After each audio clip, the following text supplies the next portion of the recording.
Purihin po ang Panginoon. Magandang umaga po sa bawat isa. Diyos natin ay napakabuti. Purihin ang Panginoon.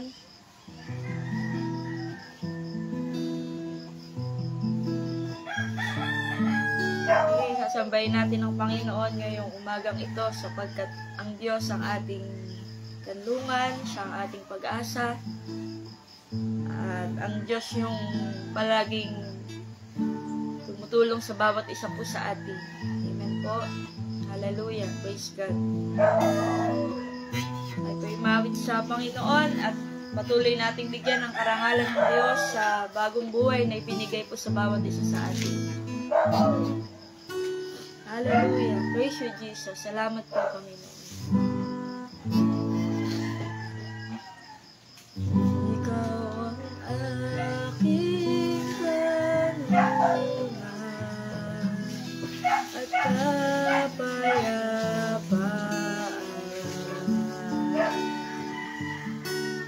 Ang dulot niyo ay pag-asa.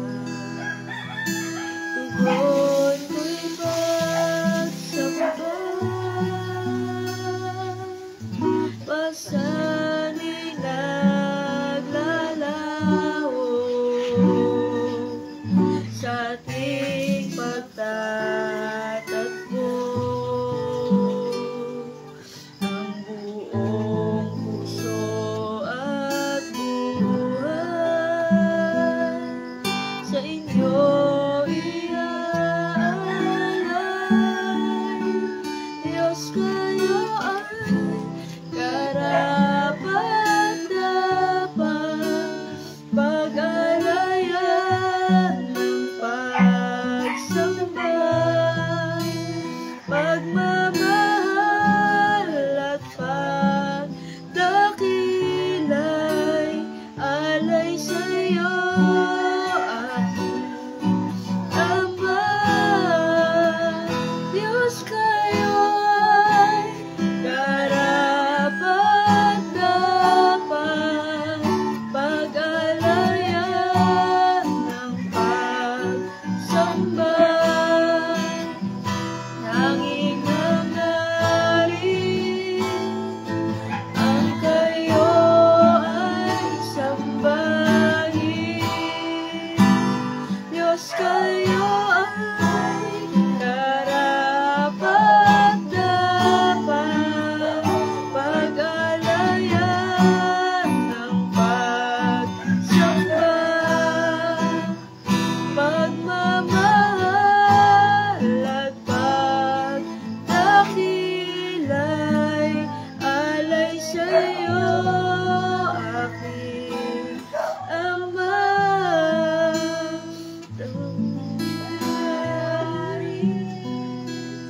Ang kayo ay sambahin, tanging hangarin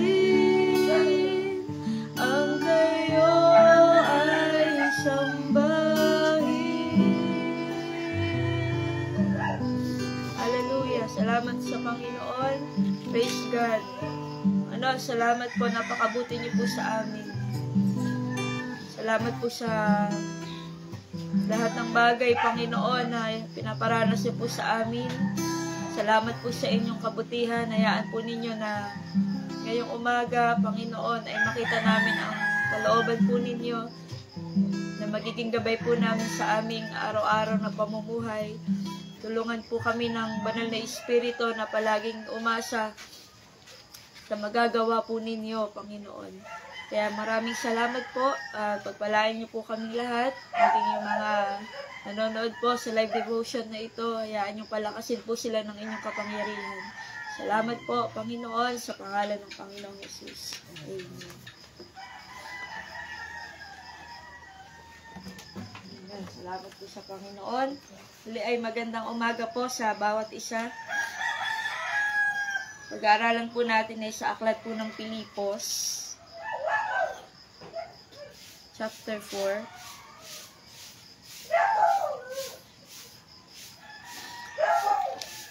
Sabi po dito sa verse 8, bukod diyan mga kapatid, lagi ninyong isaisip ang mga bagay na mabuti at kapuri-puri, mga bagay na totoo, marangal, matuwid, malinis, maganda, at kanais-nais. Ipamuhay ninyo ang lahat ng natutunan nyo at tinanggap mula sa akin, sa salita at sa gawa, asa sa inyo ang Diyos na nagbibigay ng kapayapaan. Amen. Bilang tayo po ay mga lingkod ng Panginoon, tayo ay pinapayuhan ng salita ng Diyos na pinakailangan yung maging kaisipan natin, mga lingkod ng Panginoon, mga tinubos ng Panginoon, ay mga bagay daw po na kapuri-puri, maganda, totoo, matuwid. At sabi po sa aklat po ng Pilipos chapter 2 verse 3, huwag kayong gumawa ng anumang bagay dahil sa makasariling hangarin o sa paghangad na maitaas ang sarili. Sa halip magpakumbaba kayo sa isa't isa at ituring na mas mabuti ang iba kaysa sa inyo. Amen. Ang sabi diyan ay mga bagay na kinakailangan ang maging kaisipan natin ay mga bagay na mabuti. At ang sabi po sa Pilipos, ay huwag tayong gumawa ng anumang bagay dahil sa makasariling hangarin lang po. O para maitaas po yung sarili natin, kundi isipin natin na tayo ay magpakumbaba at ituring natin na mas mabuti yung iba kaysa po sa atin. Ito po yung isang pag-iisip ng mabuti para hindi po tayo magmataas. Sabi po kasi ng salita ng Panginoon ay ang Panginoon itinataas niya ang isa at ibinabaksak niya ang isa. At isa sa utos ng salita ng Panginoon na tayo ay magpakumbaba. Amen po. Kahit na parang tingin po nyo sa inyong sarili ay meron naman kayong kayang ipagmalaki, ay ang sabi po ng salita ng Diyos ay mas ituring pa rin natin na ituring pa rin daw po natin na mas mabuti yung iba kaysa po sa atin. Yung bagay na mabuti, ito ay kinakailangan isa-isip po natin na huwag tayong magmamataas. Sa aklat po ng Roma, sabi po diyan sa chapter 12 verse 19, babasahin ko po. Sa Roma chapter 12 verse 19.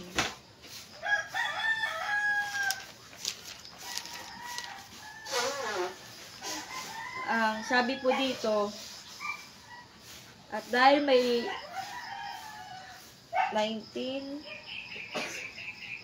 mga minamahal, huwag kayong maghihiganti, paubayan ninyo sa Diyos, sapagkat sinabi ng Panginoon sa kasulatan, ako maghihiganti at ako magpaparusa.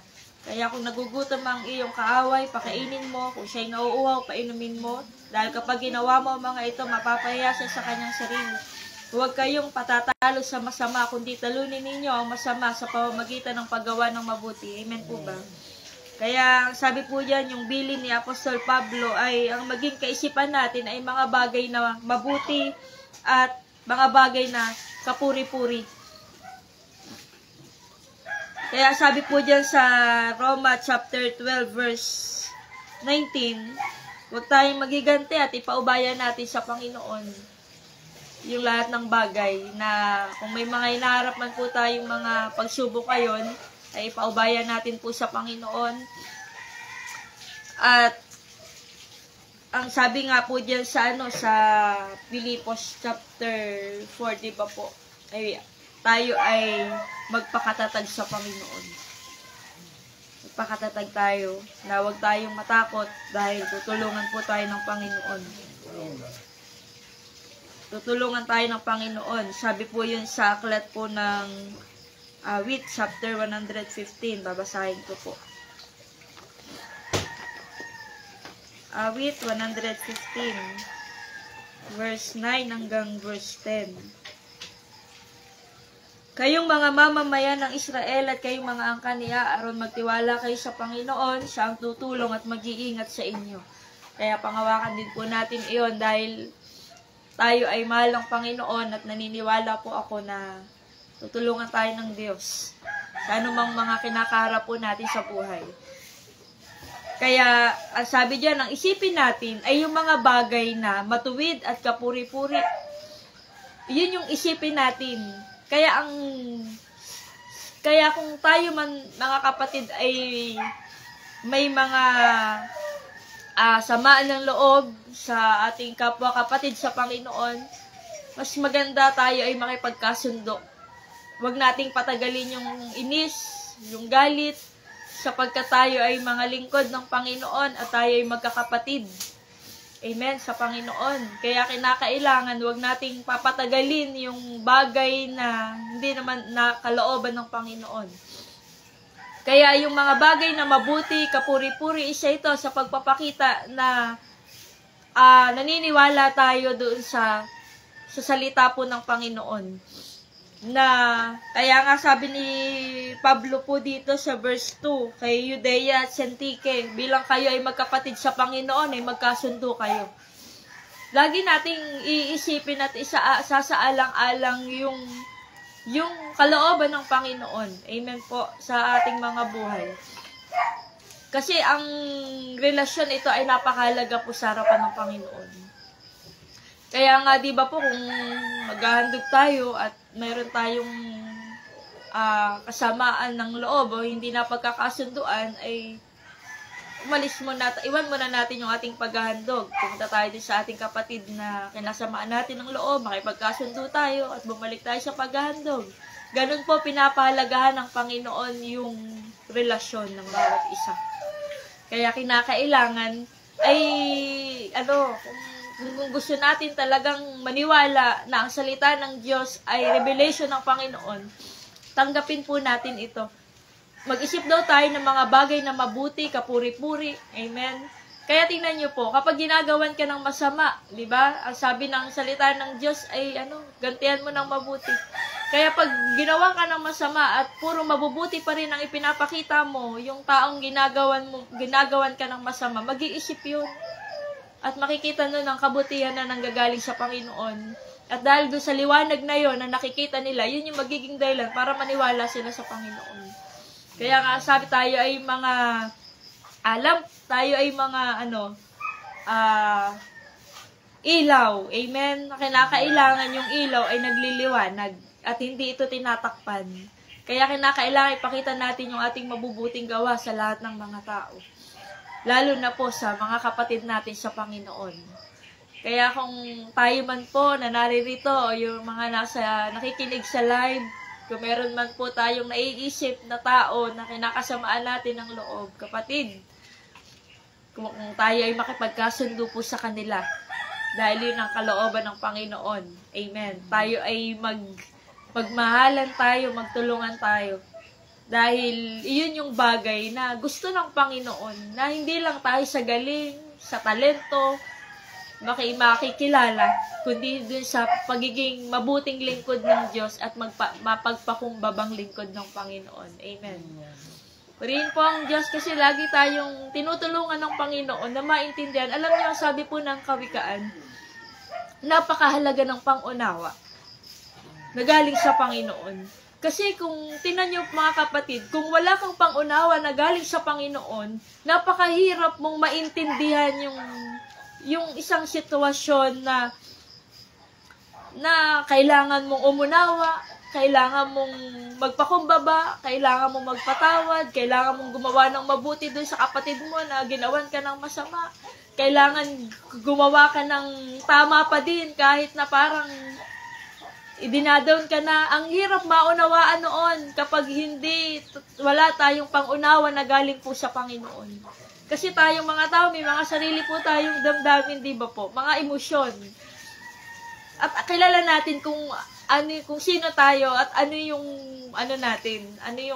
kung paano tayo mag-isip. Kaya kung wala tayong pangunawa na galing sa Panginoon, manghirap po magpatawad. Manghirap gumawa ng mabuti. Mahirap gumawa ng magsasacrifice ka. Napakahirap po noon. Kaya tulungan tayo ng Panginoon na magkaroon tayo talaga ng pangunawa na galing po sa Panginoon.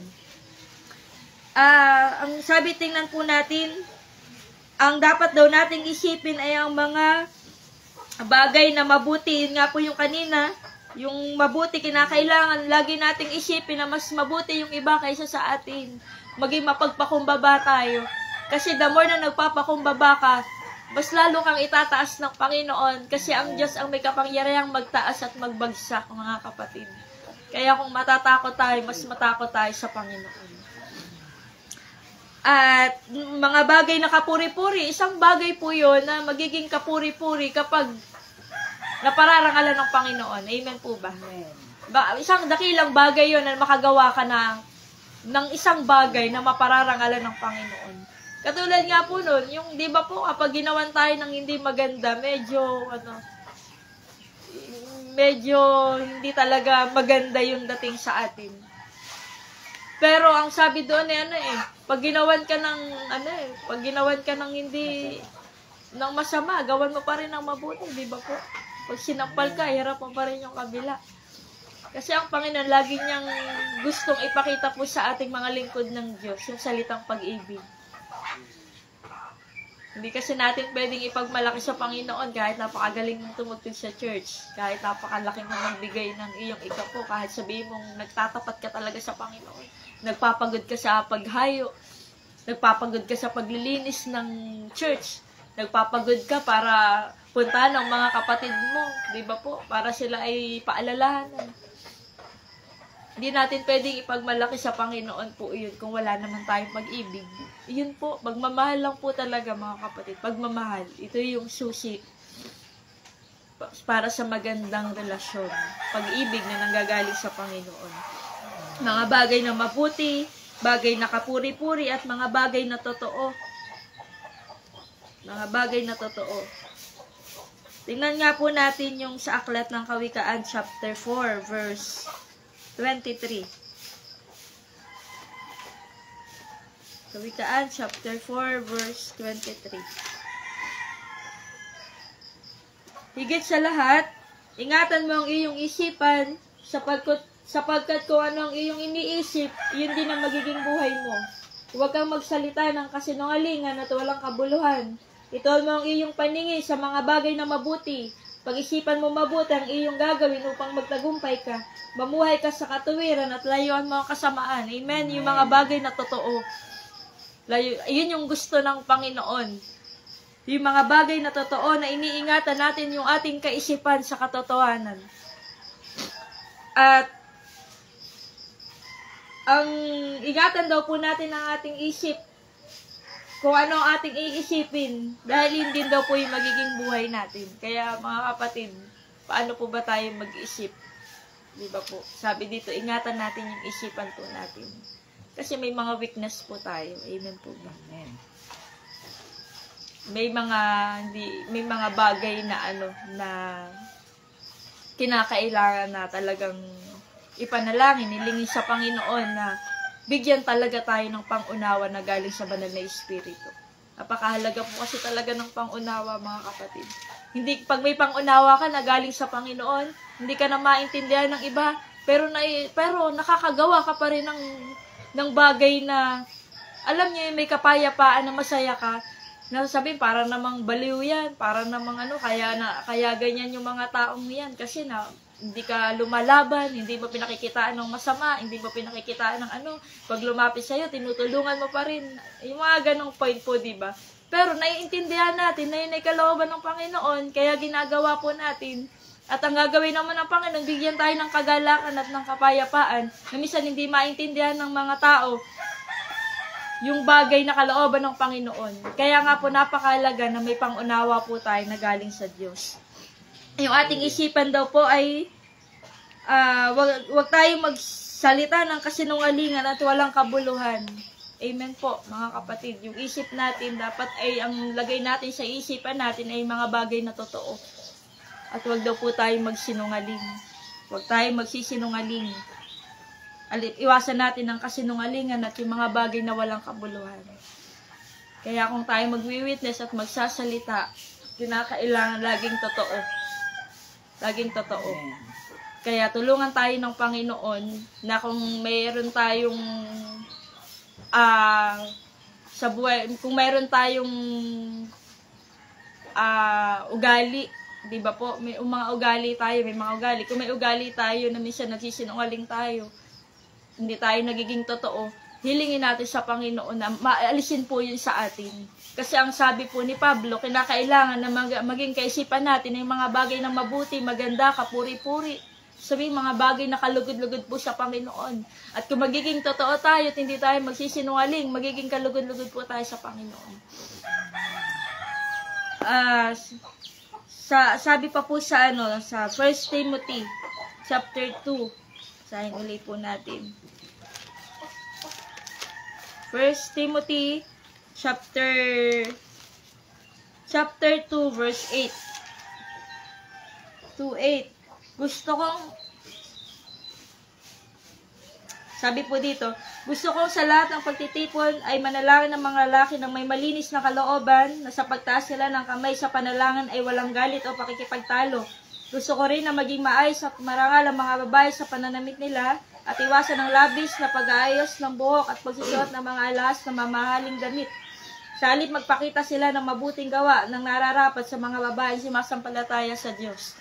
Yun po, dapat daw ang ilagay natin sa ating mga kaisipan ay mabuti, kapuri-puri, marangal, amen po ba?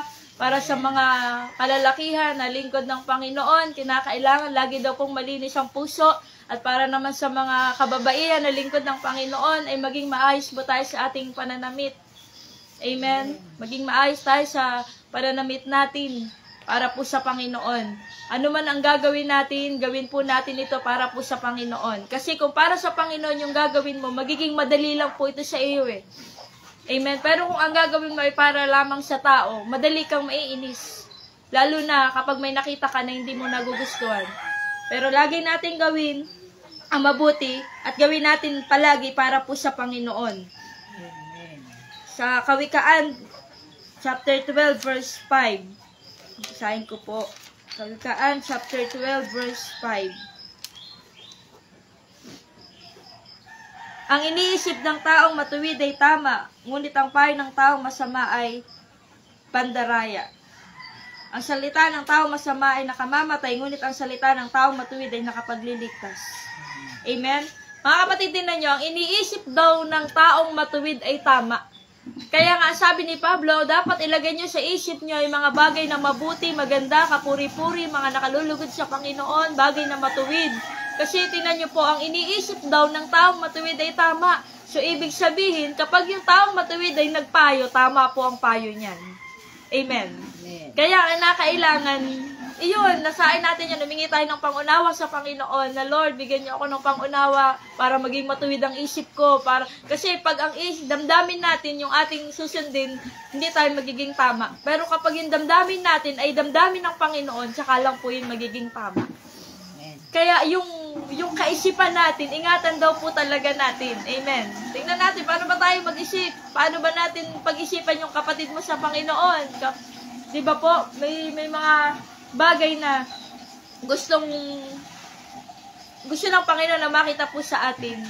At iyon yung pagsunod natin sa kalooban po ng Panginoon. Amen? Tama yung payo ng taong tama yung isip. Kaya, praise God, pag matuwid ang isang tao, asahan natin na ang payo po niya ay tama. Kaya yun po, hindi lang po ito palaging sa may mga katungkulan. Lahat po tayo, mga lingkod ng Panginoon, kaya po natin magpayo ng tama. kapag mamahalin natin ang katuwiran po ng Panginoon. Ito po sa huling verse ay babasahin ko po sa unang Pedro chapter 4 verse 8. Unang Pedro chapter 4 verse 8. Sabi po dito, higit sa lahat, magmahalan kayo ng tapat, sapagkat kung mahal mo ang kapwa mo, mapapatawad mo siya kahit gaano pa karami ang nagawa niyang kasalanan. Tanggapin ninyo sa inyong tahanan ng isa't isa ng maluwag sa puso. Binigyan ng Diyos ang bawat isa sa atin ng kaloob. Gamitin natin ito para sa ikabubuti ng lahat bilang mabubuting katiwala ng iba't ibang kaloob ng Diyos. Amen. Kung may kaloob ka ng pagpapatawad, gamitin mo. Magpatawad ka. Amen. Kung may kaloob ka ng pagbibigay, gamitin mo. Ano man yung kaloob na binigay ng Panginoon, gamitin po natin para sa Panginoon. Amen po. Kaya nga po, ang sabi po ni Pablo, ang lagi nating isipin ay mga bagay na mabuti, kapuri-puri, totoo, marangal, matuwid, malinis, maganda at kanais-nais. Ipamuhay daw po natin yung mga natutunan natin. Tinanggap mula sa sabi dito, ipamuhay nyo lahat ng natutunan nyo na tinanggap nyo sa akin, sa salita at sa gawa, at sa inyo ang Diyos na nagbibigay ng kapayapaan. Amen. Amen. Alam nyo, pag nasa atin ang Panginoon, kahit gaano kabigat yung pinagdadaanan nating pagsubok, mapagtatagumpayan po natin. Kasi yung kapayapaan ng Panginoon na ibinibigay po sa atin ng Diyos, lalo na po't ginagawa natin ang kalooban ng Panginoon. Kaya anong sabi diyan, kung merong magmahalan tayo ng tapat, amen po ba? Mga lingkod ng Panginoon, wag na po wag dumating yung pagkakataon na mawasak ng kaaway yung magandang relasyon ng mga nagmamahal sa Panginoon. Kaya kung ikaw ay nasaktan, magpatawad ka, amen po ba? Kasi ang sabi dito, tayo ay may kanya-kanyang kaloob. Kaya kung ikaw ay may kaloob dyan, gawin po ninyo kasi yan ay galing sa Panginoon. Tandaan natin, lahat ng kaayusan, ang Diyos po ang lahat ng kaayusan, ito po ay kalooban ng Panginoon, pero lahat ng bagay na paguluhan, tandaan natin, hindi po sa Panginoon ito. Kaya maraming salamat po sa Diyos dahil napakabuti ng Panginoon. Kaya ako po ay naniniwala mga kapatid na yung bawat isa sa atin ay patuloy na pagtatagumpayin ng Panginoon kapag patuloy po tayong naniniwala na kinakailangan masunod po ang kalooban ng Diyos. Amen. Muli ay magandang umaga po sa bawat isa. Pagpalain po kayo ng Panginoon. Hindi ako po si Sister para po manalangin sa closing prayer.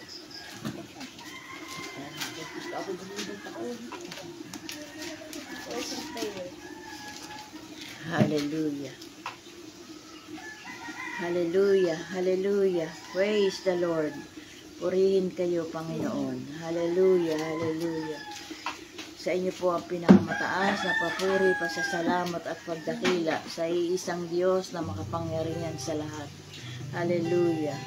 Aming Ama na nasa langit, patuloy po kami na nagpapasalamat sa kabutihan ninyo na patuloy naming nararanasan at sa patuloy na pagsama ng iyong banal na Espiritu sa amin, Panginoon, upang patuloy po kaming maging matatag sa aming pananampalataya. Tulungan niyo po ang bawat isa sa amin, Panginoon, na masunod namin ang inyong kalooban. Dahil alam po namin, Panginoon, na kung wala kayo at hiwalay kami sa inyo, wala po kaming magagawa. Kaya po ang patuloy ko pong dalangin, Lord, patuloy na ang iyong banal na Espiritu ay maghari sa aming mga puso at patuloy na magpaalaala po sa amin, patuloy na magturo, upang patuloy naming magawa ang inyong kalooban, Panginoon. Patuloy ko pong dalangin na ibaba niyo po yung aming mga sarili sa inyong ilalim ng inyong talampakan, upang patuloy na ang makita sa aming katauhan ay ang inyong kapangyarihan na patuloy na nagbibigay sa amin ng karunungan at patuloy na sa amin ay tumutulong upang patuloy naming magawa, Panginoon, ang inyong kalooban. Dalangin ko po, O God, sa aming magkakapatid, patuloy nga po na ang iyong kapangyarihan ang patuloy na dumaloy sa bawat iglesia ninyo, Panginoon, at patuloy naming maalaalang palagi na may Diyos na nagmahal sa amin sa kabila ng hindi kami karapat-dapat mahalin, Panginoon. Kayo lamang po yung nagbigay sa amin ng pag-asa, ng pagtitiwala, Panginoon, upang makita namin ang katotohanan. Kayo po yung Diyos na napakabuti, dakila, Panginoon. At patuloy namin, Lord, na dalangin, patuloy niyo po kaming tulungan at patuloy na palakasin sa aming pananampalataya. Kayo po yung aming patuloy na inaasahan dahil kayo yung aming provider, Panginoon. Kayo yung aming dakilang guro na patuloy na magtuturo sa amin. Pagpalain niyo po, Lord, ang bawat mga iglesia ng Doro Faith, Panginoon, sa pamumuno ng bawat mga pastor, Panginoon. Tulungan niyo po ang bawat mga pastor na itinalaga ninyo upang patuloy na magpakain ng mga tupa. Sa inyo pong mga kamay, tinatagubilin ko, Panginoon, maging ang pastor dito sa bigaan ng Doro Faith, sa pamumuno ni Pastora Judy Ann Anore, Panginoon. Tulungan niyo po siya, Panginoon. Hinihiling ko po, Panginoon, na kayo po yung kumilo sa kanyang buhay at kayo po, Panginoon, ang patuloy na magbigay ng karunungan at iba yung kalakasan, katatagan ng kanyang pananampalataya, Panginoon. At makita ng mga lingkod ninyo, Panginoon, ang kanya pong kagandahang loob na nagbubuhat sa inyo upang patuloy na magawa niya ang inyong kalooban. Dalangin ko po, Panginoon, na kayo po yung patuloy na kumilos sa buhay ng aming pastora, Panginoon, na maging matatag ang kanyang pananampalataya, Panginoon, sa pamagitan po ng tulong ninyo na patuloy na ipinagkakaloob. Dalangin ko po na basbasan niyo po siya mula ulo hanggang talampakan upang patuloy na makita sa kanya, O God, ang kabutihan na patuloy niyong naibibigay at ipinagkakaloob sa kanya upang patuloy na makita ng bawat mga membro niya, Panginoon, na itinalaga niyo siya sa lugar na ito, Panginoon, upang patuloy na mangalaga ng inyong mga tupa. Gayon din po ang bawat isa sa amin, Panginoon, na kanyang mga membro, papagkaisahin niyo